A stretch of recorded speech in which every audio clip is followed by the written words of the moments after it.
এখন আমি আসছি উত্তরা 18 নম্বর সেক্টর দিয়াবাড়ি রাজুক প্রকল্পে। যে প্রকল্পে সরকারি প্রকল্প, এটা সরকারি প্রজেক্ট এবং সুবিশাল বিল্ডিং, যা দেখলে আপনাদের চোখ জুড়িয়ে যাবে। যা এখন আপনাদের দেখাই, এখানে প্রায় 100-র উপরে বিল্ডিং আছে এবং অসংখ্য ফ্লোর। মানে এখানে কয়টা বিল্ডিং আছে আমি এরকম, মানে 100-র উপরে এক সিকিউরিটি গার্ড বললো, মানে কেয়ারটেকার, উনি অনেক বছর ধরে এখানে চাকরি করে। তারপর ওনার কাছ থেকে মানে একেবারে সঠিক তথ্যটা আমি পাই নাই। আমি চেষ্টা করব আপনাদেরকে সঠিক তথ্যটা দিতে। আমার সাথে থাকবেন ইনশাআল্লাহ। আমি এখানে আরও কয়েকবার আসছি, কিন্তু আমার চোখে মানে এত সুন্দর একটা প্রকল্প, সরকারি প্রকল্প বলা যায়, আমি ভাবতে পারিনি।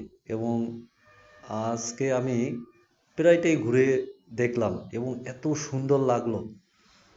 আপনারা যারা ঢাকার ভিতর থাকেন অবশ্যই এখানে আসবেন। এই যে দেখেন, একটা ছোট মাঠ, অতটা গুছানো না।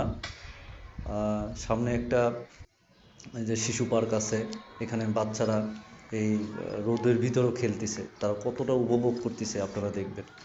এবং তাদের সাথে তাদের মা আসছে, তাদের মাদার, এবং তারা খুব সুন্দরভাবে, দেখেন কত সুন্দর শিশু পার্ক। এবং দেখেন একটা বাচ্চা কত সুন্দরভাবে খেলতেছে, ভাই ছোট বোনকে নিয়ে কত সুন্দরভাবে চালাচ্ছে। পুরো প্রজেক্ট ঘুরতে আপনাকে প্রায় আধ ঘন্টারও বেশি সময় নিতে হবে, কারণ হেঁটে যদি আপনি পুরো প্রজেক্টটা ঘুরে দেখেন, যদি হেঁটে, তাহলে আধা ঘন্টার উপরে লাগবে। 45 মিনিটও লেগে যেতে পারে, 1 ঘন্টাও লেগে যেতে পারে, কারণ আমার টাইম শর্ট, সেজন্য আমি অতটা হাঁটতে পারি নাই। আমাকে অন্য জায়গায় যেতে হবে অফিসের কাজে। তারপর আমি যেটুক পেরেছি আমি আপনাদের ভিডিওর মাধ্যমে দেখাবো। আশা করি আপনারা সাথে থাকবেন। উত্তরা রাজুক প্রকল্প থেকে আপনি খুব সহজে মতিঝিল যেতে পারবেন, গুলিস্তান যেতে পারবেন, কারণ এইখান থেকে মেট্রো রেলের স্টেশন খুব ধারে। ধরেন উইথিন 10 মিনিটসের ভিতর আপনি গাড়িতে করে মেট্রো রেল স্টেশনে যেতে পারবেন। আর হেঁটে গেলে 20 মিনিট লাগবে।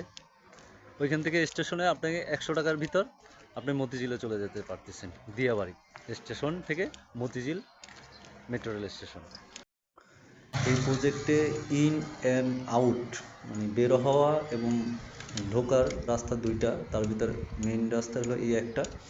এটা আমি একেবারে মিডিল পয়েন্টে আসি। এই রাস্তা দিয়ে আমি বের হব, প্রজেক্টের বাহিরে চলে যাব। দেখেন তারপর কত সুন্দর বড় বড় বিল্ডিং, মনে হচ্ছে যে আমি ইউরোপে আছি এমন একটা। তা এই পর্যন্তই। আল্লাহ হাফেজ, ভালো থাকবেন।